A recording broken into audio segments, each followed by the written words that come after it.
여군은 여기 앉을 수 없어. 당장 꺼져 여자라고 무시하며 VIP석 마가선 소령이 사단장의 충성.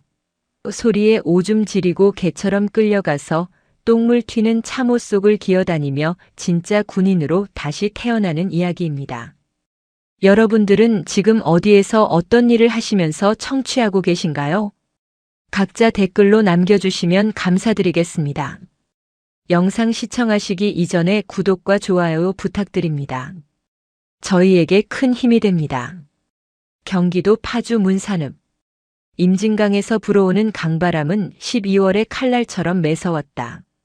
하늘은 금방이라도 눈을 쏟아낼 듯 회색빛으로 낮게 내려앉아 있었다. 전방 지역 특유의 긴장감이 감도는 이곳에 오늘은 보기 드문 활기가 넘쳐 흘렀다. 육군 제1보병사단 전진부대가 주최하는 민관군 한마음 축제가 임진각 평화누리공원에서 열리고 있었기 때문이다. 형형색색의 깃발이 바람에 펄럭였고 군악대의 웅장한 연주 소리가 공기를 갈랐다. 전차와 장갑차가 위용을 뽐내며 전시되어 있었고 아이들은 신기한 듯 군 장비를 만져보며 까르르 웃음을 터뜨렸다. 행사장 중앙에는 붉은색 카펫이 깔린 단상과 함께 지역 유지들과 군 고위 관계자들을 위한 귀빈석이 마련되어 있었다. 하얀 천이 덮인 의자들은 오직 선택받은 자들만이 앉을 수 있는 권위의 상징이었다. 그 귀빈석 입구를 지키고 있는 사내는 왕칠성 소령이었다. 그는 1사단 예하 연대 작전과장으로 이번 행사의 현장 통제관을 맡고 있었다. 빳빳하게 다려입은 전투복과 반짝이는 계급장 그리고 팔에 두른 행사 진행 요원 완장은 그의 어깨를 평소보다 2배는 더 올라가게 만들었다. 왕칠성은 지나가는 병사들을 향해 소리쳤다. 야! 거기 김상병.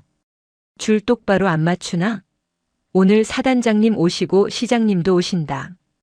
파리 새끼 한 마리도 실수하면 안 된단 말이다. 그의 목소리에는 짜증과 과시욕이 뒤섞여 있었다. 그는 평소에도 부하들에게 가혹하기로 소문난 인물이었다. 특히 자신보다 약해 보이거나 계급이 낮은 사람에게는 여지없이 고압적인 태도를 취하곤 했다.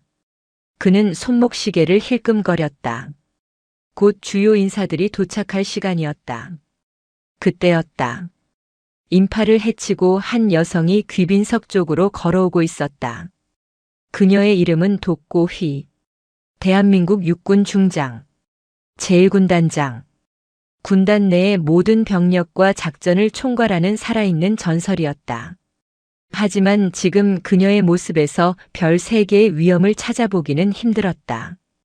그녀는 낡은 베이지색 트렌치 코트에 짙은 갈색 선글라스를 끼고 있었고 목에는 두툼한 목도리를 둘러 얼굴의 절반을 가리고 있었다. 머리는 대충 묶은 듯 했고 화장기 없는 얼굴은 피로해 보이기까지 했다. 독고휘는 며칠째 이어진 야전 훈련 지도와 참모 회의로 지칠 대로 지쳐 있었다. 오늘 이 행사에 공식적으로 참석할 예정은 없었다. 하지만 예하 부대인 1사단이 지역 주민들과 행사를 한다기에 격려차 그리고 병사들이 고생하는 현장을 직접 보고 싶어 수행원도 없이 홀로 자맹을 나온 참이었다. 그녀가 귀빈석 입구에 차단봉을 넘으려 하자 왕칠성이 미간을 구기며 앞을 가로막았다. 거기 아줌마. 잠깐 멈추시오. 왕칠성의 목소리에는 명백한 무시가 담겨 있었다. 독고휘는 선글라스 너머로 왕칠성을 응시했다. 그녀의 눈매가 살짝 가늘어졌다. 무슨 일입니까? 독고휘의 목소리는 낮고 차분했다. 왕칠성은 콧방귀를 뀌며 손에 든 지휘봉으로 차단봉을 탁탁 쳤다. 무슨 일이냐니요. 여기는 귀빈석입니다. 초대장 받으셨습니까? 아니면 목에 비표라도 걸고 계십니까? 독고휘는 잠시 침묵했다. 신분을 밝힐까 생각했지만 그녀는 이 장교가 민간인을 대하는 태도를 조금 더 지켜보기로 했다. 군인은 국민에게 봉사하고 친절해야 한다. 그것이 그녀의 지론이었다. 초대장은 없습니다만 잠시 앉아서 쉴 수 있을까 해서 왔습니다. 자리가 많이 비어 있군요. 참나. 왕칠성은 어이없다는 듯 헛웃음을 터뜨렸다. 그는 위아래로 돕고 휘를 훑어보았다. 낡은 코트와 흙이 묻은 굽 낮은 워커. 그의 눈에 그녀는 그저 행사 구경을 나온 세상 물정 모르는 동네 아주머니로밖에 보이지 않았다. 아줌마, 여기가 무슨 동네 경로당인 줄 아십니까? 저기 뒤에 돗자리 깔린 일반석 보이죠? 거기로 가세요. 여기는 사단장님과 시장님 그리고 국회의원님 같은 높으신 분들이 앉는 곳입니다. 격이 다르다고요, 격이. 돕고 휘의 눈썹이 꿈틀했다. 격이라니. 군인이 국민을 상대로 격을 논한다니. 군 행사는 국민을 위한 것 아닙니까? 빈자리가 있다면 국민 누구나 앉을 수 있는 것 아닙니까? 돕고 휘가 쏘아붙이자 왕칠성의 얼굴이 붉게 달아올랐다. 감히 민간인 아줌마가 소령인 자신에게 말대꾸를 한다고 생각하니 자존심이 상했다. 그는 한 걸음 더 다가와 위협적인 자세를 취했다. 말이 안 통하시네. 군대라는 곳이 그렇게 만만한 곳이 아닙니다. 그리고 보아하니 나이도 좀 있으신 것 같은데 집에서 밥이나 하시지 왜 여기까지 와서 행패입니까? 혹시 아들 면회 왔다가 길 잃으셨나? 선은 넘었다. 명백한 성차별적 발언이자 모욕이었다. 돕고 휘의 주먹이 코트 주머니 속에서 꽉 쥐어졌다. 하지만 그녀는 아직 참았다. 이자의 바닥이 어디까지인지 확인해야 했다. 말씀이 지나치시군요. 군 간부가 민간인에게 그런 식으로 말해도 되는 겁니까? 지나치다니요? 이게 다 질서 유지를 위한 겁니다. 그리고 여자가 이런 군사지역에서 얼쩡거리면 재수가 없다는 말 못 들어보셨습니까? 안 그래도 오늘 중요한 날인데 부정 타겟 시리. 에잉. 왕칠성은 손으로 허이허이 쫓아내는 신용을 했다. 마치 귀찮은 벌레를 쫓는 듯한 태도였다. 주변에 있던 병사들이 난처한 표정으로 왕칠성과 돕고 휘를 번갈아 쳐다보았지만 서슬퍼런 작전과장을 말릴 수 있는 병사는 아무도 없었다. 돕고 휘는 천천히 선글라스를 벗었다. 차가운 겨울 바람보다 더 시린 눈빛이 왕칠성을 향했다. 자네 이름이 뭔가? 그녀의 목소리 톤이 바뀌었다. 더 이상 부탁하는 민간인의 목소리가 아니었다. 수천 명의 부하를 지휘하는 지휘관의 서리빨 같은 명령조였다. 왕칠성은 순간 흠칫했다. 여자의 눈빛에서 설명할 수 없는 압박감을 느꼈기 때문이다. 하지만 그는 곧바로 기세를 회복했다. 고작 아줌마 주제에 어디서 감히. 이름? 내 이름을 알아서 뭐하게. 민원이라도 넣으시게. 하이고 무서워서 살겠나. 내 이름은 왕칠성이다. 육군 소령 왕칠성. 잘 기억해둬라. 가서 청와대에 찌르든 국방부에 찌르든 마음대로 해보라고. 왕칠성은 자신의 명찰을 툭툭 치며 비아냥거렸다. 그리고 아줌마. 곱상하게 생기셨는데 괜히 여기서 힘쓰지 말고 저기 가서 오뎅 국물이나 파는 게 어때요? 그게 훨씬 어울릴 것 같은데. 그 순간이었다. 지금 뭐 하는 짓인가? 천둥 같은 호통 소리가 들려왔다. 왕칠성이 깜짝 놀라 뒤를 돌아보았다. 그곳에는 일사단장 마동석 소장이 수행원들을 대동하고 씩씩거리며 서 있었다. 마동석의 얼굴은 흑빛이 되어 있었다. 왕칠성은 사단장의 등장에 재빨리 자세를 바로잡고 거수 경례를 붙였다. 충성. 사단장님, 안 그래도 이상한 민간인이 행패를 부려서 쫓아내던 중이었습니다. 걱정하지 마십시오. 제가 깔끔하게 처리했습니다. 왕칠성은 칭찬을 기대하며 의기양양하게 말했다. 하지만 마동석 사단장의 시선은 왕칠성이 아닌 그 뒤에 서 있는 돕고 휘에게 고정되어 있었다. 마동석의 눈동자가 지진이라도 난 듯 흔들렸다. 마동석은 왕칠성을 거칠게 밀치고 돕고 휘 앞으로 달려갔다. 그리고 쩌렁쩌렁한 목소리로 외쳤다. 충성. 군단장님, 알아보지 못해 죄송합니다. 마동석의 우렁찬 경례 구호가 행사장에 메아리 쳤다. 주변의 공기가 순식간에 진공 상태가 된 듯 고요해졌다. 왕칠성의 입이 떡 벌어졌다. 지휘봉이 그의 손에서 힘없이 미끄러져 바닥으로 떨어졌다. 발그락. 떨어지는 소리가 유난히 크게 들렸다. 돋고 휘는 마동석의 경례를 받지 않은 채 여전히 왕칠성을 응시하고 있었다. 그녀가 천천히 입을 열었다. 마 소장. 예. 군단장님. 일사단의 귀빈석은 아주 특별하더군. 밥 짓는 여자나 오뎅 파는 잡상이는 앉을 자격이 없다지. 돋고 휘의 시선이 천천히, 아주 천천히 왕칠성에게로 옮겨갔다. 왕칠성의 다리가 사시나무 떨듯 떨리기 시작했다. 그의 얼굴에서 핏기가 완전히 사라졌다. 자네가 말한 그 재수없는 여자가 바로 나일세. 육군 제1군단장 돋고 휘 중장. 왕칠성은 숨이 턱 막혀왔다. 눈앞이 캄캄해지고 하늘이 무너지는 것 같았다. 자신이 방금 희롱하고 모욕한 여자가 사단장의 직속 상관이자 이 지역 최고 사령관인 삼성 장군이라니. 돋고 휘가 한 걸음 다가왔다. 왕 소령이라고 했나? 소령. 왕. 관등 성명 똑바로 못 대나. 소령. 왕칠성은 비명을 지르듯 대답했다. 바지가 축축해질 것만 같은 공포가 그를 엄습했다. 내 군 생활 30년 동안 국민을 적으로 돌리고 약자를 멸시하는 군인은 단 한 명도 용서한 적이 없다. 자네는 오늘 군인으로서 가장 큰 적을 만난 거야. 그 적은 북한군도 아니고 테러리스트도 아니야. 바로 자네의 그 썩어 빠진 정신머리지. 돋고 휘는 마동석을 돌아보며 차갑게 명령했다. 마 소장, 이 행사 즉시 중단해. 그리고 헌병대 불러. 당장. 찬바람이 쌩하고 불었다. 임진각 평화누리공원의 거대한 바람개비들이 끼익끼익 소리를 내며 돌아갔다.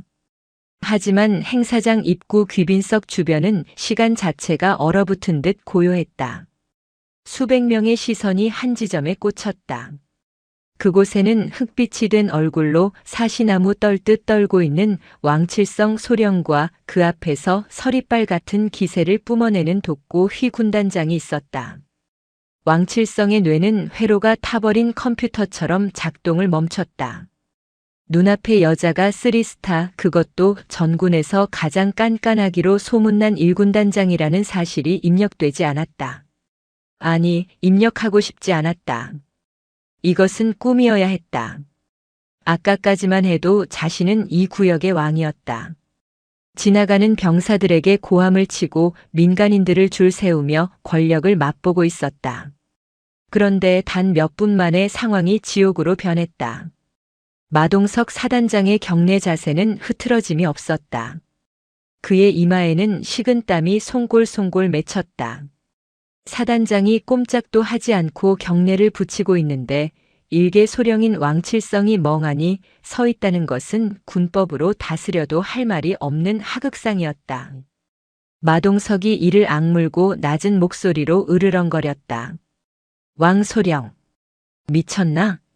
군단장님 앞이다. 당장 무릎 꿇고 빌어도 모자랄 판의 제정신인가. 그제야 왕칠성의 무릎 관절이 꺾였다. 털썩. 그는 차가운 보도블록 위에 무릎을 꿇었다. 바지가 찢어질 듯한 충격이 왔지만 고통은 느껴지지 않았다. 오직 공포뿐이었다. 돋고 휘는 천천히 허리를 굽혀 왕칠성과 눈높이를 맞췄다. 그녀는 여전히 선글라스를 손에 든 채 맹수와 같은 눈빛으로 왕칠성의 눈동자 깊은 곳을 찔러보았다. 왕칠성 소령. 그녀의 목소리는 작았지만 명확했다. 주변의 소음이 모두 차단된 듯 그녀의 목소리만 왕칠성의 고막을 때렸다. 자네가 아까 내게 했던 말, 토씨 하나 틀리지 말고 다시 해보게. 왕칠성의 입술이 파르르 떨렸다. 입안이 바짝 말라 혀가 입천장에 달라붙었다. 군단장님. 그게 저는 정말 몰라 뵙고 변명하라고 하지 않았다. 다시 읊어보라고 했다. 집에서 밥이나 하라고 했었나? 오뎅 국물이나 팔라고 했었나? 재수가 없다고 했던가? 돕고 휘의 질문이 이어질 때마다 왕칠성의 고개가 점점 바닥으로 처박혔다. 주변에 몰려든 구경꾼들이 수군거리기 시작했다. 민간인들도 상황을 파악한 듯 했다. 저 여자가 장군이래. 어머 세상에. 아까 저 군인이 저 여자분한테 막말했잖아. 쫓아내려고 하고. 쌤통이다. 아까 우리한테도 소리 지르고 난리치더니 임자 만났네. 군중의 수군거림이 비수처럼 왕칠성의 등에 꽂혔다. 그는 쥐구멍이라도 있으면 숨고 싶었다. 얼굴이 화끈거려 터질 것만 같았다. 돕고 휘는 천천히 몸을 일으켰다. 그리고 옆에 서 있는 마동석 사단장을 바라보았다. 마 장군. 1사단 교육 훈련이 아주 훌륭하군. 영관급 장교가 민간인을 대하는 태도가 아주 조폭 수준이야. 대민 지원과 화합을 위한 행사장에서 국민을 모욕하고 여성을 비하해. 이게 자네가 가르친 전진부대의 정신인가? 마동석은 얼굴을 들 수 없었다.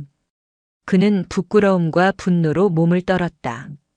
평소 아끼던 부하였기에 배신감은 더 컸다. 죄송합니다. 면목 없습니다. 전적으로 제 지휘 불찰입니다. 즉시 시정하겠습니다. 마동석의 우렁찬 복명 복창에도 돕고 휘의 표정은 풀리지 않았다. 시정? 말로만 하는 시정은 필요 없다. 행동으로 보여라. 돕고 휘는 다시 왕칠성을 내려다보았다. 그는 이제 엎드려 울고 있었다. 살려주십시오, 군단장님. 한 번만 용서해 주십시오. 제가 눈이 멀어서. 제발. 왕칠성은 체면이고 뭐고 다 집어던지고 돕고 휘의 바짓단을 잡으려 손을 뻗었다. 하지만 그 손이 닿기도 전에 누군가가 왕칠성의 팔을 낚아챘다. 어느새 나타난 돕고 휘의 전속부관 배수련 대위였다. 유도 국가대표 상비군 출신인 그녀는 왕칠성의 팔을 가볍게 비틀어 제압했다. 손버릇이 나쁘십니다, 소령님. 어디 감히 군단장님 몸에 손을 댑니까? 배수련의 차가운 일깔에 왕칠성은 비명조차 지르지 못하고 바닥에 얼굴을 비볐다. 돕고 휘는 주머니에서 손수건을 꺼내 왕칠성이 잡으려 했던 바짓단을 툭툭 털었다. 마치 더러운 오물이라도 묻은 듯한 태도였다. 그 행동 하나가 왕칠성에게는 사형 선고나 다름없었다. 헌병대장 어디 있나? 돕고 휘의 부름에 행사장 외곽에서 대기 중이던 헌병대장이 헐레벌떡 뛰어왔다. 헌병대장 중령 박정수. 부르셨습니까? 지금 즉시 왕칠성 소령을 긴급 체포한다. 혐의는 상관 모욕, 품위 유지 위반, 그리고 대민물의 약이다. 지금 당장 이 자리에서 끌고 가. 알겠습니다. 헌병대장의 신호에 건장한 헌병 2명이 달려들었다. 그들은 왕칠성의 양팔을 꺾어 일으켜 세웠다. 왕칠성은 다리에 힘이 풀려 질질 끌려가다시피 했다. 군단장님, 사단장님, 잘못했습니다. 한 번만, 으헝. 왕칠성의 울부짖음이 행사장에 울려 퍼졌다. 그가 끌려나가는 모습은 처참했다. 팔에 차고 있던 행사 진행 요원 완장은 이미 바닥에 떨어져 흙발에 짓밟혀 있었다. 그가 평소 부하들에게 과시하던 계급장은 초라하게 구겨져 있었다. 행사장에 있던 병사들은 그 광경을 숨죽여 지켜보았다. 평소 왕칠성에게 괴롭힘을 당했던 김상병은 주먹을 꽉 쥐며 속으로 쾌재를 불렀다. 정의가 구현되는 순간을 목격한 병사들의 눈빛에 생기가 돌았다. 돋고 휘는 왕칠성이 사라진 방향을 잠시 응시하다가 다시 군중을 향해 돌아섰다. 그녀는 헝클어진 머리를 정리하고 온화한 미소를 지었다. 시민 여러분, 그리고 장병 여러분. 불미스러운 일로 행사의 차질을 빚어 죄송합니다. 군은 언제나 국민 여러분을 위해 존재합니다. 일부 못난 군인의 일탈로 여러분의 기분이 상하지 않으셨으면 합니다. 오늘 행사는 예정대로 진행될 것입니다. 마음껏 즐겨주십시오. 돋고 휘가 정중하게 허리를 숙여 사과하자 잠시 정적이 흘렀다. 그리고 곧이어 우레와 같은 박수 소리가 터져 나왔다. 멋있다. 와, 저게 진짜 장군이지. 군단장님 파이팅. 시민들의 환호 속에 돋고 휘는 마동석에게 눈짓했다. 마 장군. 상황실로 가지. 자네에게 할 말이 아주 많아. 그녀의 목소리는 다시 차가워져 있었다. 마동석은 침을 꿀꺽 삼키며 그녀의 뒤를 따랐다. 축제의 소란스러움 뒤로 1군단 지휘부에는 태풍이 몰아치고 있었다. 1사단 사령부 대회의실. 평소라면 작전 회의로 분주했을 이곳은 지금 숨소리조차 들리지 않는 정막에 휩싸여 있었다. 창밖에는 어느덧 어둠이 내려앉아 있었고 형광등 불빛만이 창백하게 실내를 비췄다. 중앙 상석에는 돋고 휘가 앉아 있었다. 그녀의 앞에는 두툼한 인사 기록 파일 하나가 놓여 있었다. 소령 왕칠성. 그 이름 석자가 적힌 파일이었다. 그 맞은편 의자도 없이 바닥에 꿇어앉아 있는 사람은 왕칠성이었다. 헌병대 조사를 마치고 불려온 그는 수갑만 차지 않았을 뿐 죄수나 다름없는 몰골이었다. 돋고 휘는 파일을 넘기지 않았다. 그저 표지에 적힌 이름을 손가락으로 톡톡 두드리고 있을 뿐이었다. 그 규칙적인 소리가 왕칠성의 심장을 조여왔다. 왕칠성. 육사 출신. 임관 성적 우수. 고등군사반 수석 수료. 표창장 다수. 기록만 보면 아주 엘리트 군인이군. 돋고 휘가 입을 열었다. 칭찬인지 비꼬는 것인지 알 수 없는 무미건조한 어조였다. 하지만 감찰 기록을 보니 재미있는 게 많아. 부하들에게 상습적인 폭언. 회식 자리에서의 강요. 그리고 오늘 내가 직접 겪은 민간인 비하까지. 자네는 군복 입은 깡패였어. 그것도 아주 질 나쁜. 왕칠성은 고개를 들 수 없었다. 눈물 콧물로 범벅이 된 얼굴을 바닥에 쳐박고 흐느꼈다. 죽을 죄를 지었습니다. 군단장님, 제가 잠시 미쳤었습니다. 진급 스트레스 때문에. 제발 한 번만 기회를 주십시오. 제 처자식을 봐서라도. 처자식? 돋고 휘가 픽 웃었다. 자네가 아까 나한테 그랬지. 집에서 밥이나 하라고. 자네 아내에게도 평소에 그렇게 말하나? 자네 어머니에게도 그렇게 대하나? 여성을 그리고 약자를 존중하지 않는 자가 어떻게 나라를 지킨다는 건가? 국민의 절반이 여성이고 자네가 지켜야 할 대상은 약자들인데. 돋고 휘는 파일을 거칠게 덮었다. 쾅 소리에 왕칠성이 움찔했다. 마동석 사단장. 옆에 부동자세로 서 있던 마동석이 대답했다. 예, 군단장님.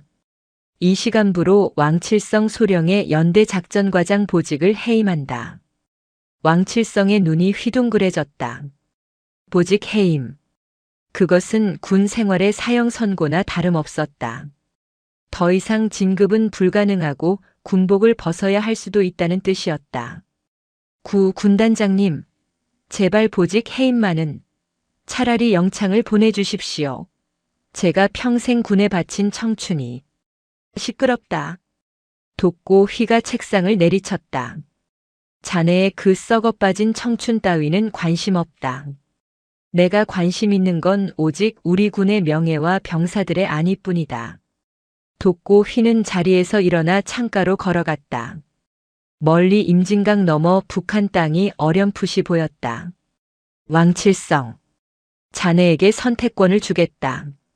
불명예 제대를 하고 민간인으로 돌아가서 그 잘난 오뎅 장사를 하든가 아니면 바닥부터 다시 시작하든가. 왕칠성은 귀를 의심했다. 바닥부터 다시 시작한다는 말이 무슨 뜻인지 이해가 되지 않았다. 바닥이라면 전역 지원서를 내면 수리해주겠다. 하지만 군에 남고 싶다면 자네 계급장은 그대로 두대 보직은 소위가 하는 일을 하게 될 거다. 최전방 지피 소초장. 그곳이 자네의 새 임지다. 회의실 안에 있던 참모들이 술렁거렸다. 소령이 소대장급 보직인 지피 소초장으로 가는 것은 전례가 없는 일이었다. 그것은 징계보다 더 가혹한 처사일 수 있었다. 병사들과 함께 먹고 자며 24시간 철책을 지켜야 하는 가장 힘들고 고된 자리였다. 게다가 소령 계급장을 달고 소대장 역할을 한다는 것은 엄청난 수치심을 견뎌야 한다는 뜻이었다. 거기서 병사들과 똑같이 먹고 똑같이 자고 똑같이 근무서라. 그들의 발바닥에 물집이 잡힐 때 자네 발에도 물집이 잡혀야 하고 그들이 추위에 떨 때 자네도 떨어야 한다. 내가 자네를 용서할지 말지는 자네가 그곳에서 무엇을 배우느냐에 달려있다. 왕칠성은 망설였다. 편안한 참모 장교의 삶은 끝났다. 춥고 배고픈 최전방 감옥 같은 지피 생활. 그것도 부하들의 비웃음을 사며 견뎌야 한다니.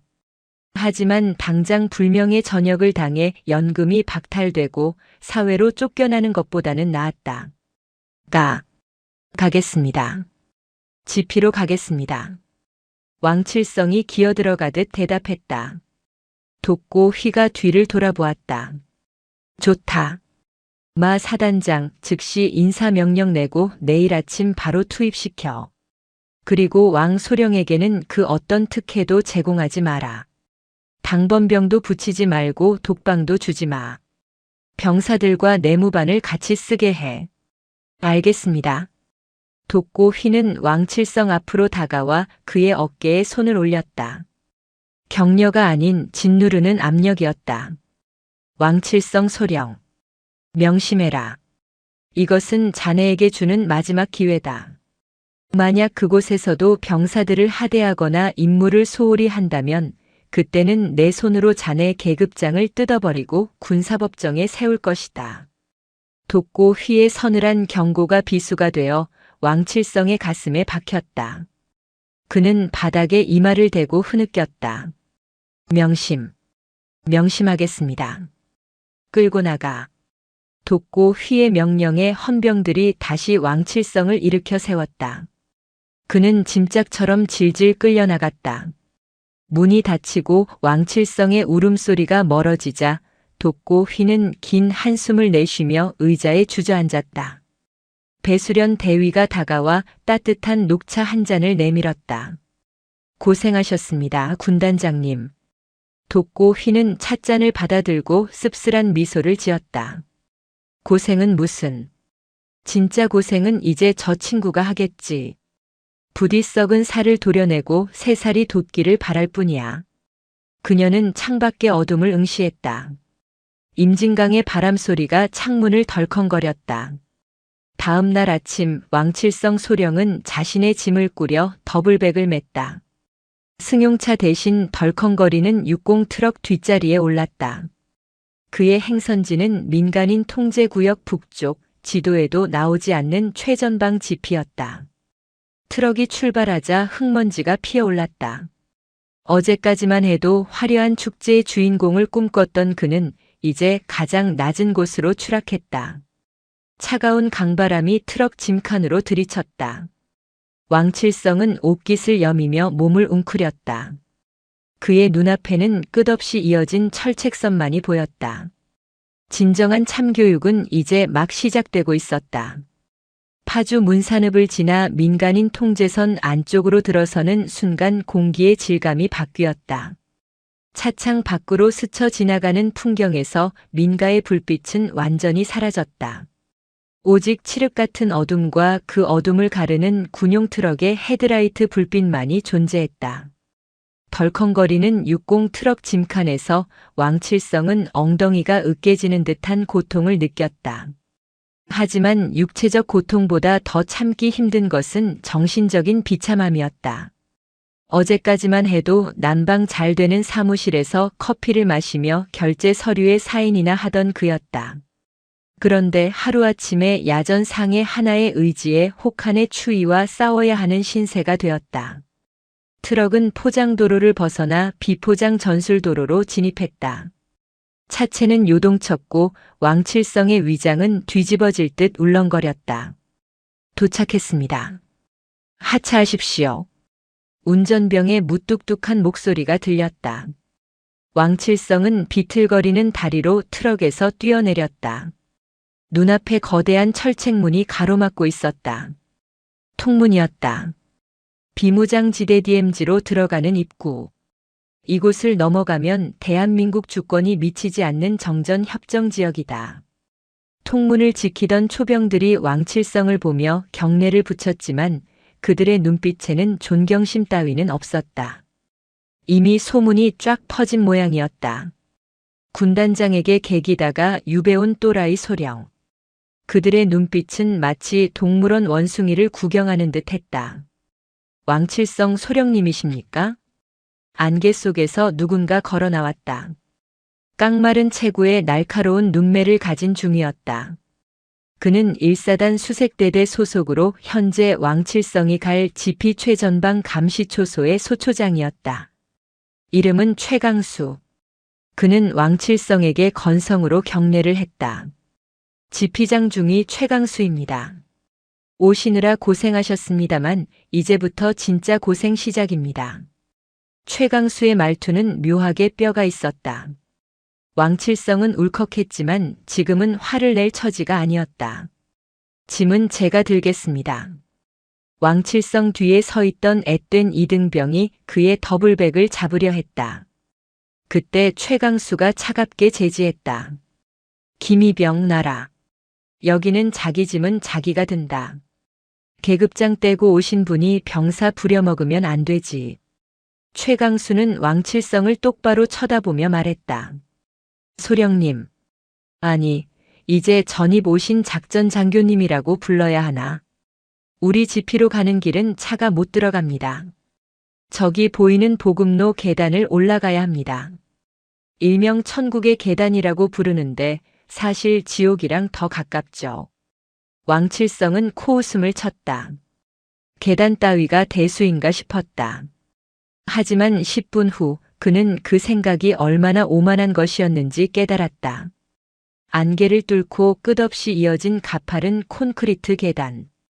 경사가 60도는 되어 보였다. 더블백의 무게가 어깨를 파고들었다.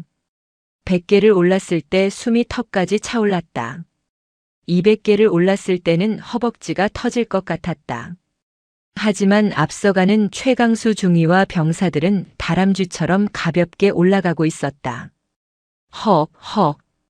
잠깐만 쉬었다 가지. 왕칠성이 계단 난간을 잡고 주저앉았다. 땀이 비오듯 쏟아져 내복까지 젖었다. 최강수는 멈춰 서서 아래를 내려다보았다. 한심하다는 표정을 감추지 않았다. 작전장교님, 적이 쳐들어오는데 힘들다고 쉬었다 가자고 할 겁니까? 여기는 작전지역입니다. 지체하면 죽습니다. 일어나십시오. 새파랗게 어린 중위의 호통에 왕칠성은 얼굴이 벌개졌다. 쪽팔림이 분노를 넘어섰다. 그는 이를 악물고 일어났다. 다리가 후들거려 제대로 걷기조차 힘들었다. 그렇게 1시간 같은 30분을 기어 올라가서야 산 정상에 요새처럼 지어진 회색빛 콘크리트 건물 지피가 모습을 드러냈다. 지피 내부의 공기는 바깥보다 더 무거웠다. 좁은 복도에서는 곰팡이 냄새와 남자들의 땀 냄새, 그리고 오래된 총기 기름 냄새가 뒤섞여 났다. 왕칠성이 배정받은 곳은 장교 숙소가 아니었다. 병사들이 쓰는 내무반 한 구석, 2층 침대의 위칸이었다. 원래 간부 연구실을 쓰셔야겠지만 군단장님 특별 지시로 병영 생활관을 배정했습니다. 불만 없으시죠? 최강수의 말에 왕칠성은 대꾸할 힘도 없이 침대에 짐을 던졌다. 주변의 병사들이 힐끔힐끔 그를 쳐다봤다. 그들의 눈빛은 차라리 적개심에 가까웠다. 저 인간 때문에 우리 군단장님 기분 잡쳤다며 하는 수군거림이 들리는 듯 했다. 저녁 식사 시간. 식판에 담긴 것은 팅팅 불어 터진 짜장면과 단무지 몇 조각, 그리고 식어 빠진 군만두였다. 보급 사정이 좋지 않은 격오지의 현실이었다. 왕칠성은 숟가락을 들었다가 도로 내려놓았다. 이걸 지금 밥이라고 먹는 건가? 취사병 불러와. 면발 상태가 왜 이래? 습관처럼 튀어나온 불평이었다. 식당 안의 공기가 순식간에 싸늘해졌다. 밥을 먹던 병사들의 숟가락질이 멈췄다. 구석에서 묵묵히 밥을 먹던 최강수 중위가 식판을 탁 소리나게 내려놓으며 일어났다. 소령님. 아니 왕칠성 씨. 여기는 호텔 뷔페가 아닙니다. 폭설 내리면 일주일 동안 라면만 끓여 먹어야 하는 곳입니다. 보급차도 못 올라와서 병사들이 등짐지고 부식 날라옵니다. 그 짜장면 오늘 아침부터 취사병이 땀 흘려 만든 겁니다. 맛없으면 굶으십시오. 아무도 안 말립니다. 최강수는 식판을 들고 잔반통으로 걸어갔다. 병사들도 하나둘씩 말없이 자리를 떴다.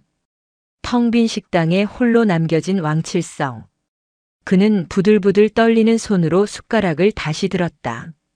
배가 고팠다. 너무나도 배가 고팠다. 그는 식어 빠진 짜장면을 입안으로 구겨 넣었다. 목구멍으로 넘어가는 면발이 모래알처럼 까끌까끌했다. 눈가에 뜨거운 것이 고였다. 서러움이 아니었다. 그것은 자신이 철저히 혼자라는, 그리고 이곳에서 자신은 계급장 달린 쓰레기 취급을 받고 있다는 뼈아픈 자각이었다. 지피의 밤은 낮보다 1000배는 더 길고 고통스러웠다. 독고 휘 군단장의 명령은 명확했다. 왕칠성을 열외시키지 마라. 그 말은 왕칠성도 야간 경계 근무와 매복 작전에 투입되어야 한다는 뜻이었다. 새벽 2시. 가장 춥고 졸린 시간. 왕칠성은 수색팀과 함께 추진철책 점검을 위해 통문을 나섰다. 방탄조끼에 실탄이 장전된 소총, 야간 투시경까지 착용하니 몸무게가 20kg은 늘어난 것 같았다. 영하 20도의 칼바람이 옷깃을 파고들어 살을 도려내는 듯 했다. 발소리 죽입니다. 수신호 주시하고 따라옵니다. 선두에 선 김하사가 낮게 속삭였다. 김하사는 부사관이지만 이곳 지형지물에 대해서는 박사급인 베테랑이었다. 왕칠성은 대열의 중간에 섰다.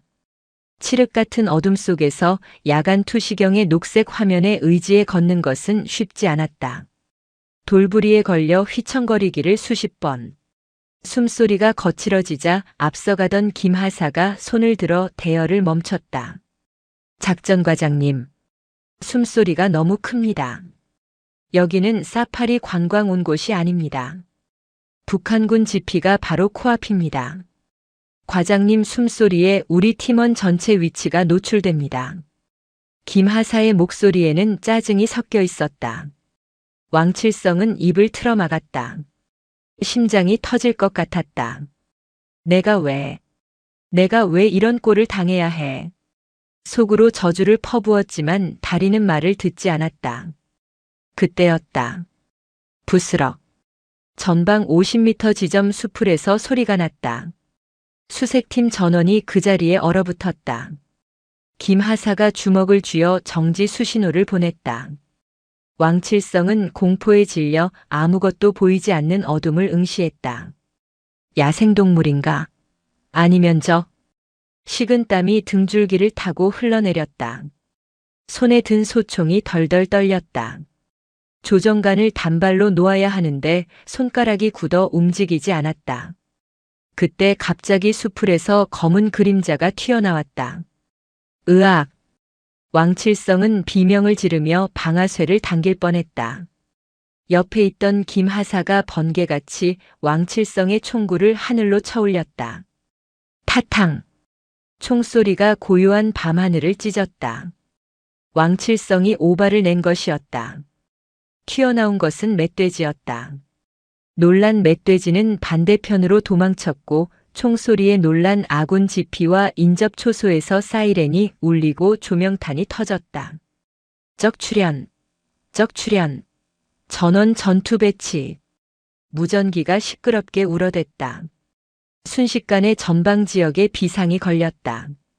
김하사가 왕칠성의 멱살을 잡았다. 미치셨습니까? 확인도 안 하고 격발을 해요? 아군이라도 있었으면 어쩔 뻔했습니까? 왕칠성은 털썩 주저앉았다. 오줌을 지린 것 같았다. 다리 사이가 축축하고 뜨뜻했다. 조명탄 불빛 아래서 병사들이 그를 경멸 어린 시선으로 내려다보고 있었다. 소령 달고 저게 뭐냐? 완전 고문관이네. 우리 다 죽일 뻔했어. 속삭임이 들렸다. 왕칠성의 자존심은 산산조각이 났다. 그는 소령 왕칠성이 아니었다. 그저 겁쟁이 훈련병보다 못한 존재였다. 상황이 종료되고 지피로 복귀했을 때 최강수 중위는 왕칠성을 따로 호출하지 않았다. 그저 싸늘한 눈빛으로 한번 쳐다보고는 상황실로 들어가 버렸다. 그 무시가 더 비참했다. 차라리 욕을 먹는 게 나았다. 내무반 침대에 누운 왕칠성은 이불을 뒤집어 썼다. 몸은 지쳐 쓰러질 것 같은데 잠이 오지 않았다. 그때 옆 침대에서 병사들이 소곤거리는 소리가 들렸다. 야, 김상병. 아까 오발 났을 때 너 봤냐? 그 아저씨 오줌 지린 거. 말도 마라. 냄새나서 죽는 줄 알았다. 군단장님이 왜 여기 보냈는지 알겠다. 사람 만들어서 쓰라는 게 아니라 그냥 쓰레기 분리수거 한 거야. 왕칠성은 입술을 깨물었다. 피맛이 났다. 분리수거, 쓰레기. 그 단어들이 가슴을 후벼 팠다. 그는 베개에 얼굴을 묻고 소리 없이 울었다. 억울해서가 아니었다. 그들이 하는 말이 하나도 틀린 게 없다는 사실이 너무나도 끔찍해서였다. 다음 날 아침 왕칠성은 퉁퉁 부은 눈으로 일어났다. 아무도 그에게 말을 걸지 않았다. 그는 조용히 빗자루를 들었다. 시키지도 않은 일이었다. 내무반 바닥을 쓸기 시작했다. 비키십시오. 제가 합니다. 막내 이등병이 빗자루를 뺏으려 했다. 왕칠성은 빗자루를 꽉 쥐었다. 아니야. 내가 할게. 너는 가서 총기 손질해. 이등병이 눈을 동그랗게 떴다. 왕칠성은 고개를 숙이고 묵묵히 바닥에 먼지를 쓸어 담았다. 이것이 그가 할 수 있는 유일한 속죄이자 이곳에서 자신의 존재 가치를 증명하는 가장 낮은 방법임을 깨달았기 때문이다. 그의 뒷모습은 어제보다 훨씬 작아 보였지만 그 초라한 등에서 아주 미세한 변화가 시작되고 있었다. 8월의 폭염이 지나가고 9월이 되자 초대형 태풍이 한반도를 향해 북상했다. 이름은 바비.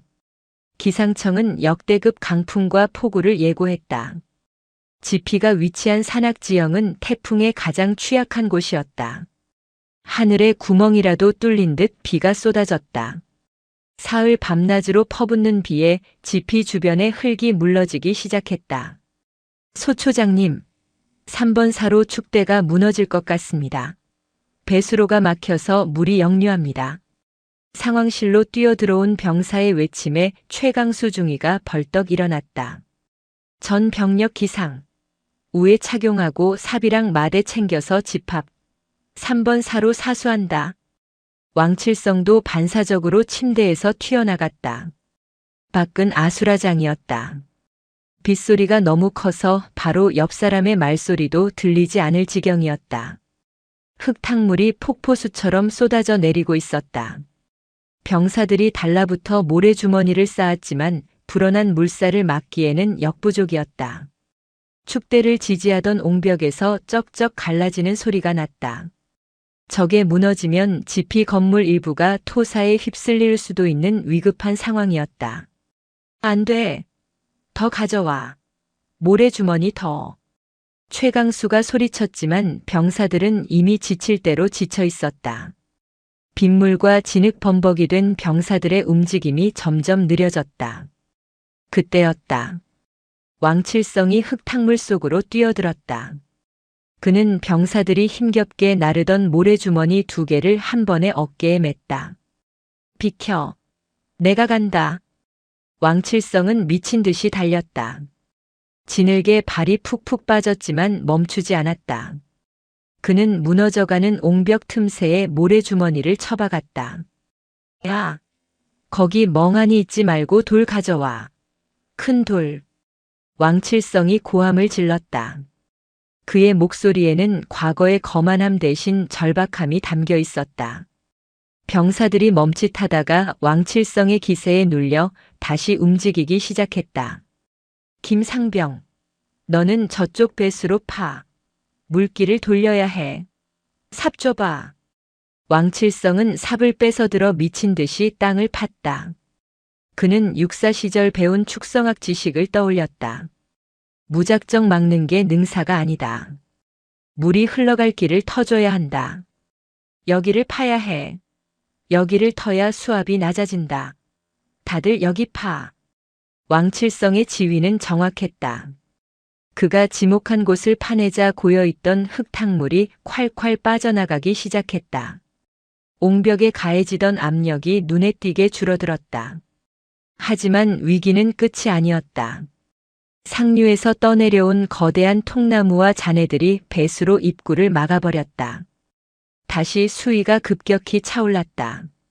저걸 치우지 않으면 모든 게 허사였다.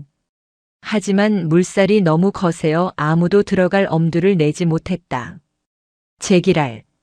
왕칠성이 망설임 없이 허리춤에 로프를 감았다. 잡아. 꽉 잡아. 그는 로프 끝을 최강수에게 던지고 거친 물살 속으로 뛰어들었다. 왕칠성 소령. 위험합니다. 최강수가 소리쳤지만 왕칠성은 이미 물속이었다. 차가운 흙탕물이 입과 코로 들어왔다. 숨이 막혔다. 통나무가 어깨를 강타했다. 뼈가 부러지는 듯한 고통이 밀려왔다. 하지만 그는 멈추지 않았다. 왕칠성은 배수로를 막고 있는 잔해들을 온몸으로 밀어냈다. 여기서 내가 쓸려가도 상관없다. 하지만 이 아이들은, 이 병사들은 살려야 해. 그동안 한 번도 해보지 않았던 생각. 부하를 위해 목숨을 건다는 것. 그것이 어떤 의미인지 그는 몸으로 배우고 있었다. 으아! 왕칠성이 마지막 힘을 짜내어 통나무를 들어 올렸다. 콱! 막혀있던 물길이 뚫리면서 거대한 물기둥이 빠져나갔다. 그 반동으로 왕칠성의 몸이 휩쓸려 내려갔다. 소령님! 최강수와 병사들이 필사적으로 로프를 당겼다. 병사 서넛이 진흙탕에 뒹굴며 로프에 매달렸다. 영차! 영차! 당겨! 병사들의 손에 피가 맺혔다. 그들이 그토록 싫어하고 경멸했던 왕칠성을 살리기 위해 그들은 젖먹던 힘까지 짜내고 있었다. 마침내 왕칠성이 진흙 구덩이 위로 끌려 올라왔다. 온몸이 진흙투성이에 입술은 파랗게 질려 있었다. 그는 거친 숨을 몰아쉬며 하늘을 올려다보았다. 여전히 비는 쏟아지고 있었지만 옹벽은 무너지지 않았다. 지피는 안전했다. 왕칠성이 쿨럭거리며 진흙을 토해냈다. 주변에 둘러선 병사들이 걱정스러운 눈빛으로 그를 내려다보고 있었다. 그 눈빛에는 더 이상 경멸이 없었다. 괜찮으십니까? 최강수 중위가 왕칠성의 어깨를 부축하며 물었다. 처음으로 그에게 존댓말다운 존댓말을 썼다. 왕칠성은 힘겹게 고개를 끄덕이며 피식 웃었다. 맞다. 그놈의 비 한 번. 더럽게 많이 오네. 그의 한마디에 병사들 사이에서 와하고 웃음이 터졌다. 긴장이 풀린 병사들이 하나둘씩 자리에 주저앉았다. 왕칠성도 진흙탕의 대자로 뻗었다. 등 뒤로 느껴지는 차가운 진흙의 감촉이 묘하게 편안했다. 그는 옆에 앉아 헐떡이는 김이병을 바라보았다. 자신의 짐을 들어주려 했던, 그러나 자신이 무시당하는 꼴을 봤던 그 병사였다. 왕칠성이 떨리는 손을 뻗어 김이병의 어깨에 묻은 진흙을 털어주었다. 고생했다. 너 아니었으면 나 떠내려갔다. 김이병의 눈이 커졌다. 그는 울먹이며 대답했다. 아닙니다. 소령님이 다 하셨습니다. 비는 계속 내렸지만 지피에는 따뜻한 기류가 흐르고 있었다. 왕칠성의 가슴속에 박혀있던 거만함과 이기심의 껍질이 태풍에 씻겨 내려갔다. 그 자리에는 전우회라는 낯설지만 묵직한 씨앗이 심어지고 있었다. 그날 밤 왕칠성은 처음으로 악몽을 꾸지 않고 깊은 잠에 들었다. 몸은 두들겨 맞은 듯 아팠지만 마음만은 전이 본 이후 가장 가벼웠다. 11월의 임진강은 거대한 뱀처럼 고요히 따리를 틀고 있었다. 겉으로 보기에 강물은 평화롭게 흘러갔지만 그 수면 아래에는 언제 터질지 모르는 시한폭탄이 잠겨 있었다. 북한군의 동계 훈련이 시작되는 시점과 맞물려 전방 지역의 무선 침묵이 길어지고 있었다. 그것은 폭풍이 오기 직전에 숨막히는 고요함이었다. 제1군단 지하 지휘 통제실. 이곳은 낮과 밤의 구분이 없는 거대한 요새였다. 수십 개의 대형 화면이 벽면을 가득 채우고 있었고 수백 명의 참모와 운용 요원들이 바쁘게 움직였다. 타닥타닥거리는 자판 두드리는 소리와 낮은 목소리로 주고받는 보고 소리만이 공간을 메우고 있었다. 독고 휘 중장은 팔짱을 낀 채 중앙 화면을 응시하고 있었다. 그녀의 눈은 지난 48시간 동안 한숨도 자지 못한 사람이라고는 믿기지 않을 만큼 형형하게 빛나고 있었다. 화면에는 군사분계선 이북 지역의 적군 활동이 붉은 점으로 표시되어 있었다. 정보참모. 독고 휘가 입을 열자 소란스럽던 통제실이 일순간 정지했다. 예, 군단장님. 이 구역. 개성 북방 12km 지점. 여기 있던 경보병 여단 병력이 이틀 전부터 화면에서 사라졌어. 위성 사진에도 열상 감시 장비에도 잡히지 않아. 어디로 갔다고 생각하나? 정보참모가 마른 침을 삼켰다. 현재 분석으로는 갱도 훈련을 위해 지하로 이동한 것으로 추정하고 있습니다. 통상적인 동계 훈련 패턴입니다. 통상적? 독고 휘가 천천히 고개를 돌려 정보참모를 바라보았다. 자네 눈에는 저게 통상적으로 보이나? 놈들은 지금 훈련을 하는 게 아니야. 몸을 숨긴 거지. 사냥터에 나선 맹수가 가장 먼저 하는 행동이 뭔지 아나? 발소리를 죽이고 냄새를 지우는 거야. 독고 휘는 지휘봉을 들어 지도의 한 지점을 가리켰다. 그곳은 임진강이 굽이쳐 흐르는 곳, 바로 1사단 관할 구역이었다. 어제 오늘 임진강 수위가 미세하게 낮아졌어. 상류 한강댐에서 물을 가두고 있다는 뜻이지. 강바닥이 드러나면 도하가 쉬워져. 그리고 짙은 안개가 끼는 오늘 밤은 달빛조차 없다. 그녀의 목소리에 확신이 실렸다. 놈들은 온다. 전면전은 아니더라도 우리의 가장 아픈 곳을 찌르는 국지적 도발을 감행할 거야. 우리 군의 대응 태세를 떠보고 내부의 혼란을 유도하려는 수작이지.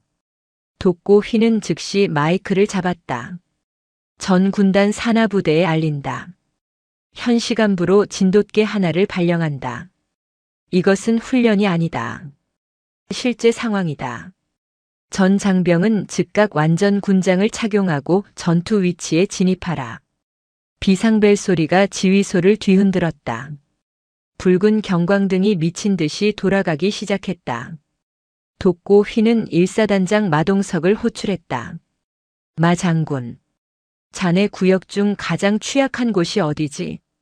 화면 너머 마동석 사단장의 얼굴이 긴장으로 굳어 있었다. 태풍 피해 복구가 덜 된 서쪽 섹터입니다. 집안이 약해져 있고 감시 장비 일부가 교체 중입니다. 그곳에 누가 있나? 백일 소초 최강수 중위와 왕칠성 소령이 있는 곳입니다. 돋고 휘의 눈매가 가늘어졌다. 왕칠성. 바닥으로 떨어진 후 진흙탕에서 구르고 있는 그 사내. 놈들은 귀신같이 약한 곳을 안다. 지난번 태풍으로 무너졌던 그 축대, 그곳이 놈들의 침투로가 될 거다. 마 장군 즉시 예비대를 대기시켜. 하지만 섣불리 병력을 이동시키면 놈들이 눈치채고 다른 곳을 칠 수 있다. 일단은 해당 소초가 스스로 버텨야 해. 돋고 휘는 주먹을 꽉 쥐었다. 왕칠성. 자네가 정말 군인으로 다시 태어났는지 증명할 시간이 왔네. 부디 살아서 증명해 보이게. 최전방 지피 백일 소초. 한치 앞도 분간할 수 없는 짙은 안개가 초소를 집어삼켰다. 습기를 머금은 공기는 무거웠고 차가웠다. 왕칠성은 초소 옥상에 서서 어둠을 응시하고 있었다. 그의 전투복은 땀과 습기로 축축하게 젖어 있었다. 군단에서 하달된 진돗개 하나 발령. 심장이 쿵쿵 뛰었다. 과거에 그였다면 무서워서 벙커 구석에 숨거나 부하들에게 짜증을 냈을 것이다. 하지만 지금의 왕칠성은 달랐다. 태풍 속에서 병사들과 함께 흙탕물을 뒤집어쓰며 생사를 넘나들었던 그날 이후 그의 가슴 속에는 설명할 수 없는 책임감이 자리 잡고 있었다.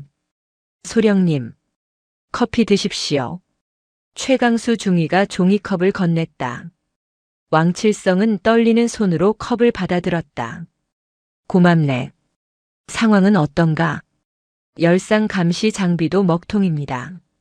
안개가 너무 짙어서 열을 감지하지 못하고 있습니다. 육안 감시밖에 답이 없는데 보시다시피 5m 앞도 안 보입니다. 최강수의 목소리에도 불안감이 묻어 있었다. 왕칠성은 뜨거운 커피를 단숨에 들이켰다. 쓴맛이 정신을 번쩍 들게 했다. 강수야. 아니 최중위. 왕칠성이 조용히 불렀다. 느낌이 안 좋아. 아주 더러운 기분이야. 등 뒤에 누가 서 있는 것 같은 그런 기분. 저도 그렇습니다. 짐승들이 숨죽이고 있는 것 같습니다. 왕칠성은 컵을 구겨 주머니에 넣고 소총을 점검했다. 놀이쇠가 후퇴했다가 전진하는 쇠소리가 차갑게 울렸다. 내가 순찰을 돌겠다. 3번 사로 쪽이 아무래도 마음에 걸려. 지난번 무너졌던 곳이라 철책 하단이 약해. 위험합니다. 소대장인 제가 가겠습니다. 소령님은 상황실을 지켜주십시오. 아니, 자네는 지휘관이야. 전체를 봐야 해. 나는 지금 보직도 없는 잉여 인력 아닌가. 내가 가는 게 맞아. 왕칠성은 씁쓸하게 웃으며 최강수의 어깨를 툭 쳤다. 그리고 무전기를 챙겨 들고 밖으로 나갔다. 김이병과 박상병이 그를 따라 나섰다. 어둠 속을 걷는 것은 공포 그 자체였다. 풀벌레 소리 하나 들리지 않는 적막. 안개 입자가 얼굴에 달라붙어 시야를 방해했다.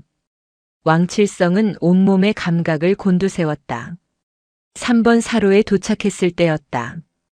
왕칠성의 코끝에 비릿한 냄새가 스쳤다. 강 비린내와는 다른 묘한 쇠냄새. 그리고 아주 미세하게 들리는 찰박거리는 소리. 왕칠성은 자리에 멈춰 서서 손을 들어 뒤따르던 병사들을 제지했다. 멈춰. 그는 천천히 몸을 낮추고 철책 쪽으로 기어갔다. 야간 투시경을 내리고 철책 하단을 살폈다. 심장이 멎을 뻔했다. 철책 하단이 네모 반듯하게 절단되어 있었다. 사람이 드나들 수 있는 크기였다. 그리고 그 주변 진흙 바닥에 찍힌 군화 발자국. 아군의 것이 아니었다. 북한군의 문이었다. 뚫렸다. 왕칠성의 머릿속에 경보음이 울렸다. 이미 놈들이 들어왔다는 뜻이다. 그렇다면 놈들은 어디에 있는가? 그 순간 머리 위에서 서늘한 바람이 느껴졌다.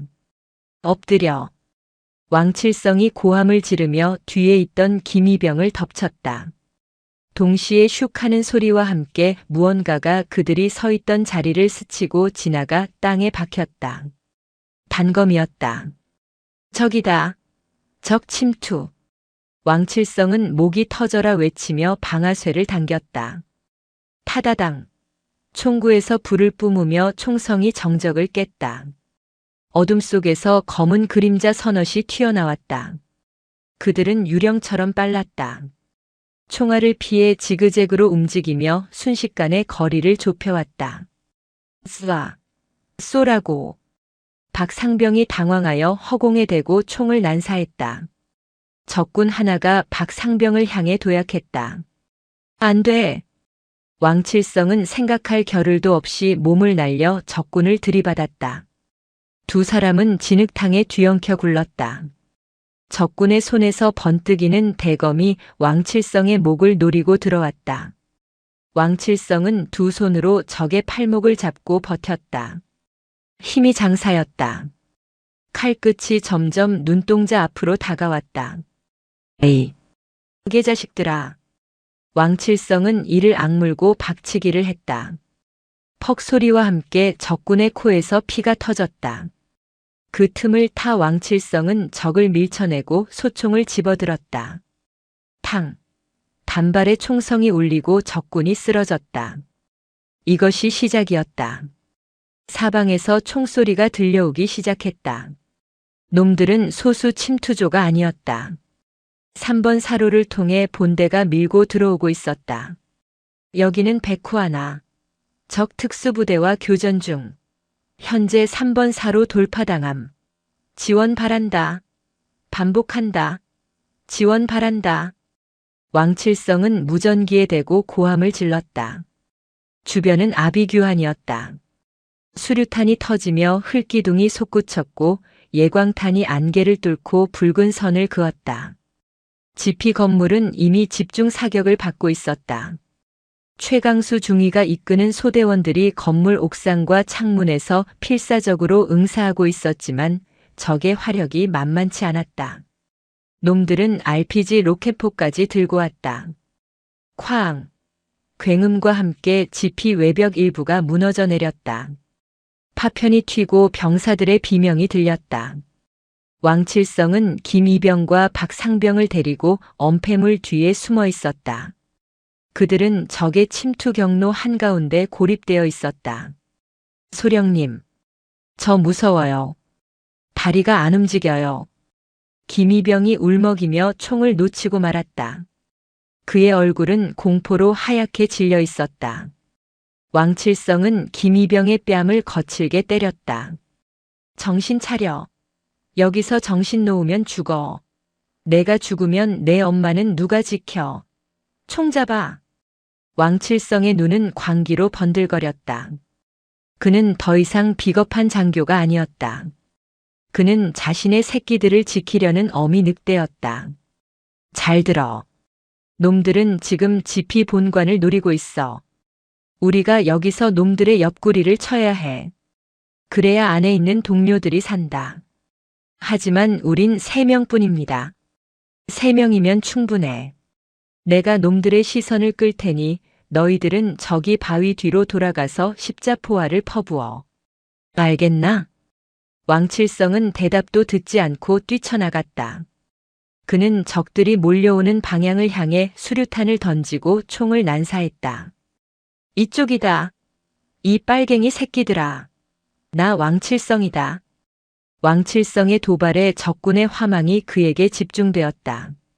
총알이 빗발치며 왕칠성 주변의 땅을 파헤쳤다. 퍽! 왼쪽 어깨에 뜨거운 통증이 느껴졌다. 총알이 스치고 지나간 것이다. 하지만 왕칠성은 멈추지 않았다. 그는 피를 흘리며 뒹굴고 다시 일어나 쏘고 또다시 굴렀다. 그의 교란 작전 덕분에 적의 공격이 분산되었다. 그 틈을 타 지피 옥상의 최강수 중위가 기관총으로 적들을 쓸어버리기 시작했다. 그때였다. 왕칠성의 무전기에서 치직거리는 소리와 함께 익숙한 목소리가 들려왔다. 여기는 독수리. 왕소령 들리는가? 독고 휘 군단장이었다. 지휘 통제실에서 실시간으로 상황을 청취하고 있던 그녀가 직접 무전을 날린 것이다. 들립니다. 군단장님. 왕칠성은 거친 숨을 몰아쉬며 대답했다. 자네 위치 확인했다. 아주 잘 버티고 있어. 지금 자네 머리 위로 조명탄을 띄울 거다. 그리고 30초 뒤에 포병 사격이 시작된다. 좌표 불러주겠다. 그 좌표 유도해. 알겠습니다. 독고 휘의 목소리는 차분했지만 힘이 있었다. 그 목소리가 왕칠성에게 무한한 용기를 불어넣었다. 펑, 펑. 하늘에서 수십 개의 조명탄이 터졌다. 칠흑 같은 어둠이 대낮처럼 밝아졌다. 안개 속에 숨어있던 적군들의 위치가 적나라하게 드러났다. 좌표, 델타 셋, 둘 하나. 적주력 부대 위치 확인. 효력사 요청. 왕칠성이 좌표를 외치자마자 후방에서 날아온 포탄들이 적진 한가운데 떨어졌다. 콱콱콱쾅. 대지가 울리고 적군들이 폭발에 휘말려 날아갔다. 지옥도였다. 하지만 아군에게는 구원의 불꽃놀이였다. 전원 돌격. 밀어붙여. 최강수 중위가 선두에서 뛰쳐나왔다. 지피 안에 있던 병사들이 함성을 지르며 쏟아져 나왔다. 기세가 역전되었다. 당황한 적군들은 퇴로를 찾아 우왕좌왕했다. 왕칠성도 일어났다. 어깨에서 피가 뚝뚝 떨어졌지만 고통은 느껴지지 않았다. 그는 권총을 뽑아들고 도망가는 적을 향해 방아쇠를 당겼다. 그러나 끝까지 저항하는 적군 하나가 마지막 발악으로 수류탄을 왕칠성 쪽으로 던졌다. 위험해. 왕칠성은 본능적으로 옆에 있던 김이병을 감싸 안고 바닥으로 몸을 던졌다. 쾅! 폭음과 함께 왕칠성의 등 뒤에서 뜨거운 열기가 덮쳤다. 충격으로 정신이 아득해졌다. 귀에서는 삐 소리만 들리고 세상이 슬로 모션처럼 보였다. 소령님, 소령님. 김이병이 울부짖으며 왕칠성을 흔들었다. 왕칠성의 등은 파편에 맞아 피투성이가 되어 있었다. 왕칠성은 흐릿한 눈을 떴다. 김이병은 멀쩡했다. 다행이다. 난 죽었어. 임마. 울지 마. 왕칠성은 피 섞인 침을 뱉으며 웃었다. 저 멀리서 동이 트고 있었다. 핏빛 여명이 임진강을 붉게 물들이고 있었다. 연기가 피어오르는 전장 한복판에서 왕칠성은 비로소 자신이 껍데기뿐인 장교가 아닌 진짜 군인이 되었음을 느꼈다. 무전기 너머로 독고 휘의 목소리가 다시 들려왔다. 이번에는 명령조가 아니었다. 왕칠성 소령. 훌륭했다. 자네가 오늘 부하들을 살렸고 이 나라를 지켰어. 귀환을 명한다. 왕칠성은 눈을 감았다. 그토록 듣고 싶었던 인정이었다. 의식이 멀어지는 와중에도 그는 김이병의 손을 꼭 잡고 놓지 않았다. 상황 종료. 아군 사망자 없음. 적군 사살 7명, 생포 1명. 기적 같은 승리였다. 그리고 그 기적의 중심에는 가장 낮은 곳으로 추락했던 한 남자의 처절한 사투가 있었다. 국군 수도병원 중환자실. 소독약 냄새와 기계가 규칙적으로 뿜어내는 전자음만이 공간을 지배하고 있었다. 삑삑삑. 생명의 리듬은 위태로웠지만 끊어지지는 않았다. 왕칠성은 깊고 어두운 심연에서 천천히 의식의 수면 위로 떠올랐다. 눈꺼풀이 천근만근 무거웠다. 가장 먼저 느껴진 것은 등 전체를 불로 지지는 듯한 끔찍한 통증이었다. 갈라진 입술 사이로 신음이 새어나왔다. 소령님, 정신이 드십니까? 옆에서 쪽잠을 자고 있던 누군가가 벌떡 일어났다. 김이병이었다. 녀석의 얼굴은 며칠 동안 씻지 못해 꾀죄죄했고 눈가는 퉁퉁 부어 있었다. 왕칠성은 흐릿한 시야를 간신히 조절해 김이병을 바라보았다. 너 안 죽었냐? 그것이 왕칠성이 깨어나서 한 첫마디였다. 김이병은 그 말에 다시 울음을 터뜨렸다. 소령님이 저 감싸주시다가 등판이다. 으헝. 죽으시는 줄 알았습니다. 왕칠성은 희미하게 웃으려 했지만 얼굴 근육조차 말을 듣지 않았다. 살아있었다. 그 지옥 같은 포화 속에서 수류탄 파편이 등을 덮치는 순간에도 그는 살아남았다. 그리고 무엇보다 자신의 부하를 살렸다. 가슴 한구석에서 뜨거운 것이 울컥 치솟았다. 그것은 단순히 살았다는 안도감이 아니었다. 생애 처음으로 느껴보는 누군가를 위해 희생했다는 숭고한 충만감이었다. 그때 병실 문이 열리고 군화 발자국 소리가 들려왔다. 또각또각. 규칙적이고 힘있는 발소리. 김이병이 화들짝 놀라 눈물을 훔치며 차려 자세를 취했다. 충성. 왕칠성은 고개를 돌리려 애썼다. 시야에 들어온 사람은 독고 휘 군단장이었다. 그녀는 정복 차림이었다. 가슴에 달린 수많은 약장이 병실 조명을 받아 번쩍였다. 하지만 그녀의 표정은 그 어느 때보다 부드러웠다. 독고 휘는 침대 곁으로 다가와 김이병에게 눈짓했다. 자네는 나가서 좀 쉬게. 밥도 좀 먹고. 예, 알겠습니다. 김이병이 나가고 병실에는 둘만 남았다.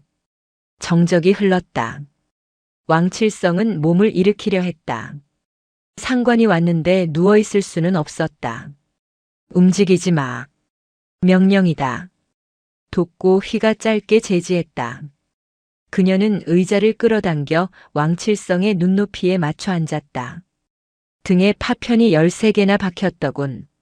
척추를 비껴간 게 기적이야. 의사 말로는 평생 흉터가 남을 거라고 하네. 합니다. 꼴이 말이 아닙니다. 왕칠성의 목소리는 쉬어 있었다. 독고 휘는 잠시 왕칠성을 물끄러미 바라보다가 품에서 작은 상자 하나를 꺼내 침대 옆 테이블에 올려놓았다. 화랑무공 훈장일세.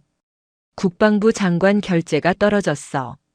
자네의 그 무모한 돌격 덕분에 100일 소초 전원이 살았고 북한군의 침투 루트를 완벽하게 차단했지. 영웅이 된 걸 축하하네. 영웅. 그 단어가 왕칠성의 가슴을 찔렀다. 그는 고개를 저었다. 눈물이 주르륵 흘러 베개를 적셨다. 저는 영웅이 아닙니다. 군단장님. 저는 쓰레기였습니다. 왕칠성은 숨을 헐떡이며 말을 이었다. 몇 달 전 행사장에서 군단장님께 아니 한 여성에게 밥이나 하라고 오뎅이나 팔라고 모욕했던 그 오만방자한 놈이 바로 접니다. 병사들을 짐승 부리듯 하고 제 진급만을 위해 아랫사람을 짓밟던 놈입니다. 그런 놈이 훈장이라니요. 당치도 않습니다. 왕칠성의 고백은 참회록이었다. 죽음의 문턱을 갔다 온 사람은 거짓말을 하지 않는다. 그는 자신의 껍데기를 모두 벗어던지고 벌거벗은 영혼으로 독고 휘 앞에 서 있었다. 독고 휘는 손수건을 꺼내 왕칠성의 눈물을 닦아주었다. 차가운 얼음 마녀라 불리던 그녀의 손길은 믿을 수 없을 만큼 따뜻했다. 왕칠성. 네. 과거의 왕칠성은 그날 임진강 흙탕물에 쓸려가 죽었어. 지금 내 앞에 누워있는 사람은 부하를 위해 수류탄을 몸으로 막아낸 진짜 군인 왕칠성이다. 나는 과거의 자네는 용서하지 않겠지만 지금의 자네는 존경한다. 존경한다.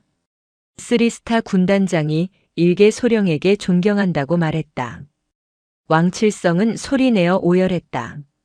등의 통증보다 마음의 죄책감이 더 아팠는데 그 한마디에 모든 응어리가 눈 녹듯 사라졌다. 그리고 훈장보다 더 중요한 선물을 하나 주지. 독고 휘는 미소를 지으며 말했다. 자네 아내가 밖에서 기다리고 있네. 사고 소식 듣고 실신했다가 깨어나서 달려왔어. 내가 특별히 면회를 허가했다. 왕칠성의 눈이 커졌다. 부디 가족에게는 좋은 남편, 좋은 아버지가 되어주게. 그게 자네가 할 수 있는 가장 큰 속죄야.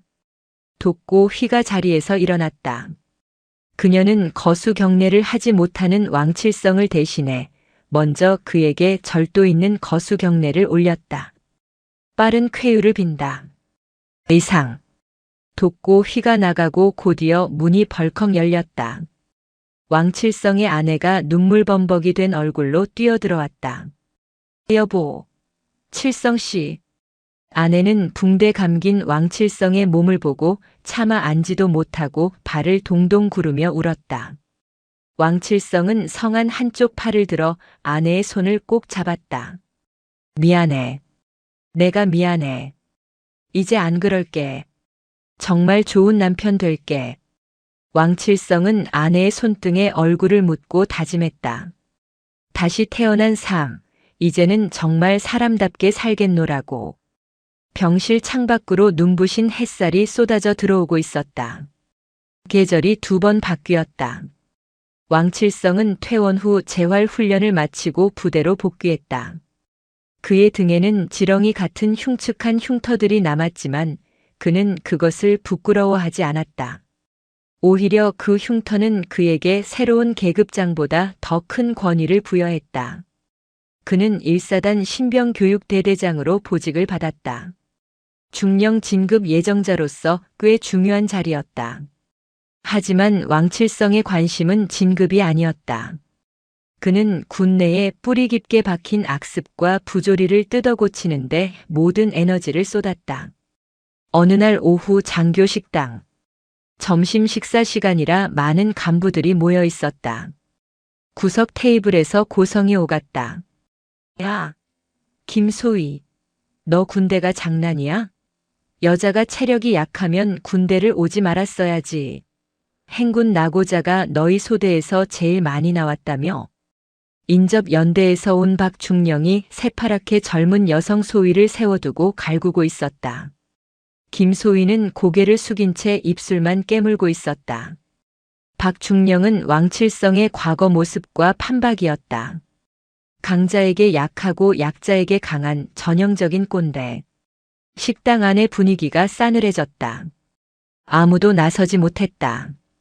박중령은 기고만장해서 손가락질까지 해대며 인신공격을 이어갔다. 쯧쯧 하여간 여군들이 들어오면 부대 기강이 빠진다니까. 집에서 애나 보지 뭐하러 기어나와서. 탁! 식판 내려놓는 소리가 유난히 크게 울렸다. 왕칠성이었다. 그는 자리에서 일어나 박중령의 테이블로 걸어갔다. 식사 중에 죄송합니다만 말씀이 좀 지나치십니다. 박중령님. 박중령이 왕칠성을 쏘아보았다. 뭐야? 왕칠성? 아, 그래. 이번에 영웅 되셨다고 눈에 뵈는 게 없나 보지. 남의 부대 일에 참견하지 말고 밥이나 먹어. 왕칠성은 물러서지 않았다. 그는 빙그레 웃었다. 그 웃음에는 여유와 살기가 동시에 서려 있었다. 박중령님. 저도 옛날에 중령님처럼 생각했습니다. 여자는 군대에 방해만 되고 약자는 밟아야 군기가 선다고 믿었죠. 그런데 말입니다. 왕칠성은 상의 단추를 하나 풀고 목덜미 아래로 이어지는 흉터 자국을 살짝 보여주었다. 제가 최전방에서 수류탄 파편의 등을 난도질당할 때 저를 구하려고 빗발치는 총알 속으로 뛰어든 게 누군지 아십니까? 바로 제 부하들이었습니다. 그 중에는 중령님이 무시하시는 힘없고 빽없는 병사들도 있었고 덩치 작은 여군 하사도 있었습니다. 식당 안이 쥐 죽은 듯 조용해졌다. 총알은 남녀를 구분하지 않고 파편은 계급을 따지지 않더군요. 전장에서 제 등을 맡길 수 있는 전우라면 그가 여자든 남자든 이등병이든 장군이든 상관없다는 걸 깨달았습니다. 김소희가 체력이 약하다면 훈련시켜서 강하게 만들면 됩니다. 그게 선배인 우리가 할 일 아닙니까? 모욕 주는 게 아니라. 박중령의 얼굴이 불그락푸르락해졌다. 반박하고 싶었지만 왕칠성의 기세에 눌려 입이 떨어지지 않았다. 왕칠성은 이제 말로만 떠드는 장교가 아니었다. 실전에서 증명된 죽음을 이기고 돌아온 진짜 백이었기 때문이다. 앞으로 제 눈앞에서 부하들에게, 특히 여성 군인들에게 함부로 대하지 마십시오. 그때는 계급장 떼고 붙어보겠습니다. 왕칠성은 정중하게 그러나 뼈 있는 한마디를 남기고 김소위를 향해 고개를 끄덕여 보였다. 김소위, 밥 다 먹었으면 일어나지. 커피나 한잔하러 가자. 왕칠성이 김소위를 데리고 식당을 나가자 뒤에서 우레와 같은 박수가 터져 나왔다. 병사들은 물론이고 젊은 간부들까지 환호했다. 박중령은 밥맛이 떨어졌는지 식판을 내팽개치고 도망치듯 자리를 떴다. 왕칠성은 신병교육대에서 전설이 되었다. 그는 훈련병들과 똑같이 구르고 뛰었다. 비가 오면 같이 비를 맞았고 눈이 오면 가장 먼저 넋가래를 들고 제설 작업에 나섰다. 그는 훈련병들에게 항상 이렇게 가르쳤다. 군복은 권력을 휘두르라고 입혀준 게 아니다.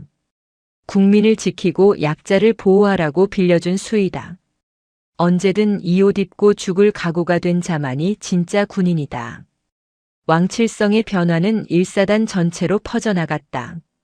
왕칠성처럼 되자는 말이 유행어처럼 돌았다.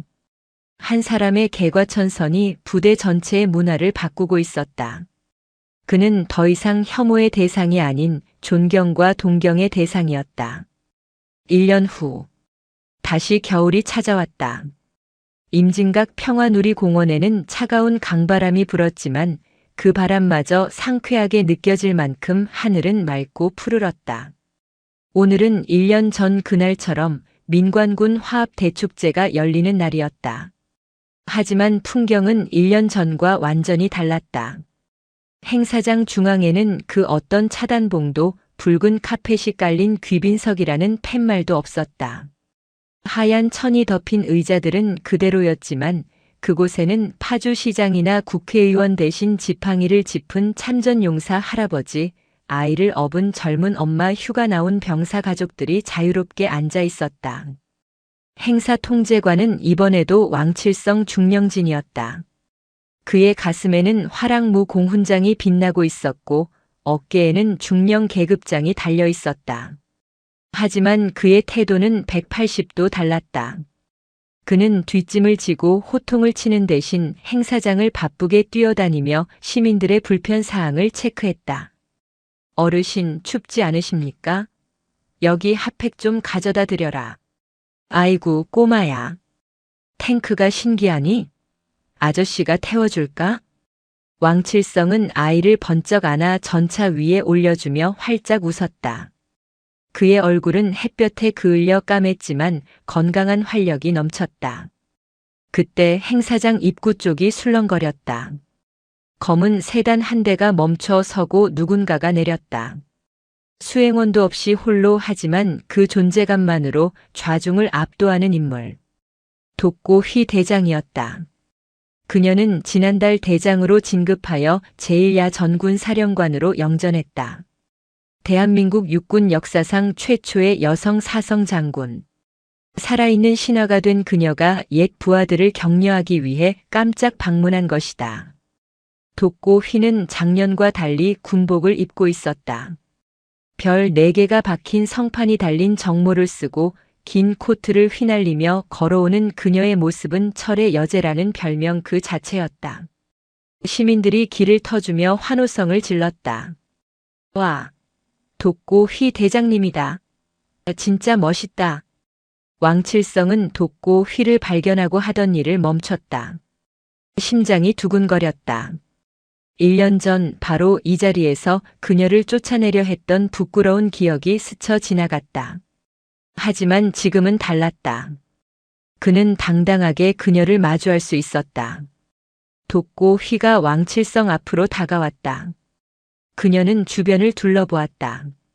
귀빈석 팻말이 사라지고 시민들이 웃으며 앉아있는 모습을 보며 입가에 옅은 미소가 번졌다. 자리가 아주 좋아졌군. 왕중령. 독고휘의 목소리는 여전히 카리스마가 넘쳤지만 따뜻했다. 군단장님. 아니, 사령관님. 오셨습니까? 왕칠성은 부동자세로 섰다. 1년 전 약속을 지켰군. 군 행사의 주인은 국민이라는 것을 행동으로 보여줬어. 아주 훌륭해. 돋고 휘는 왕칠성의 가슴에 달린 훈장을 눈으로 가리켰다.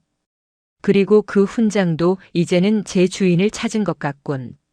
반짝이는 게 아주 잘 어울려. 왕칠성은 코끝이 찡해졌다. 그는 심호흡을 한번 크게 하고 절도 있는 동작으로 손을 올려 거수 경례를 했다.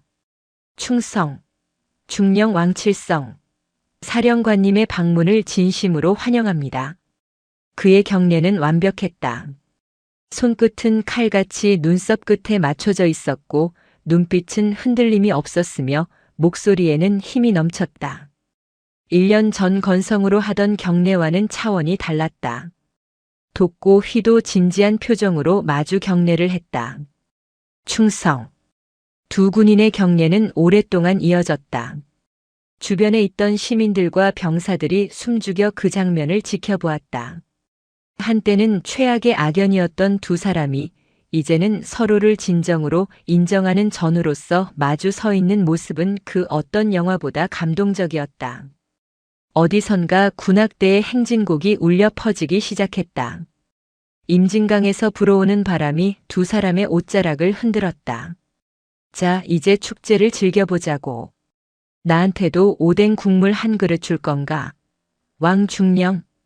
돋고 휘가 장난스럽게 물었다. 왕칠성은 활짝 웃으며 대답했다. 물론입니다. 제가 직접 끓인 특제 오뎅 국물로 대접하겠습니다. 맛없으면 영창 가겠습니다. 하하. 기대하겠네. 돋고 휘의 호탕한 웃음소리가 파란 하늘로 퍼져나갔다. 왕칠성은 그녀를 안내하며 행사장 안으로 걸어 들어갔다. 그의 발걸음은 더 이상 권위적이지 않았지만 그 어느 때보다 위풍당당했다. 사람이 사람을 바꾸고 그 사람이 세상을 바꾼다. 철책선 너머로 평화의 비둘기 떼가 날아올랐다. 이야기는 여기서 끝이 아니었다. 진정한 군인들의 이야기는 이제부터 시작이었다. 영상이 유익하셨다면 구독과 좋아요, 댓글까지 부탁드리겠습니다.